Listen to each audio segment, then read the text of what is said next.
नमस्कार जय जगन्नाथ मु सौरभ आपण मानक स्वागत करुच्ची ओडिशा एक्सप्रेस 24 यूट्यूब चैनल को। तो हठात आज ये डीपी चलता समय मझे हठात मुझे गोटे वीडियो पोस्ट करुच्ची।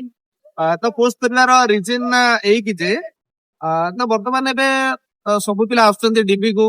तो आमे माने आगुर गोटे रिक्वेस्ट करितलु कि जो भाई किंबा भौणी माने जॉब होल्डर अछंती ऑलरेडी तो माने रिक्वेस्ट करथलु एटलीस्ट हमर गोटे सीट बचाया पई।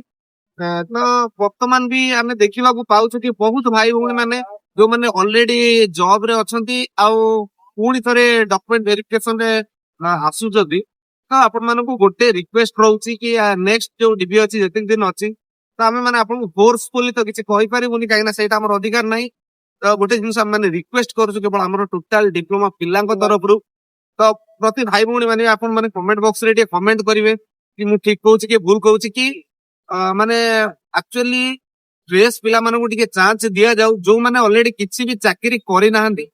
तो सेमानकु कथा टिके भाबंतु सेमानकु टिके चाकरी मिलु काहे ना प्रतिटी आशा ही किछि गोटे माने गोटे आशा बांधी के बसिन गोटे चाकरी रे ऑलरेडी जदी माने 744 पोस्ट रो जॉब होल्डर पिला जदी 150 पिला जदी पोस्ट नै जाउछथि त माने गोटे गोटे huge amount of post fresh पिला हातरु पठु बुझी पारछ ना। त माने एटा गोटे फ्रेश पिला हातरु गोटे सुजोग फसी जाउची। तो आपण मानक एतिकी अनुरोध करूची वीडियो माध्यम रे रिक्वेस्ट करूछु माने पिला माने आपण माने कमेंट माध्यम रे भी बहुत सारा रिक्वेस्ट करंतु जेमिति कि माने भाई भौणी माने टिके हमर रिक्वेस्ट रखिबे हमर टिके कथा रखिबे। तो आपण मानक एतिकी अनुरोध करूछु आगामी दिन मानक रे टिके एटलीस्ट फ्रेश पिलांक कथा भाबंतु आ सेमानक पई टिके सीन रखन भइली जय जय।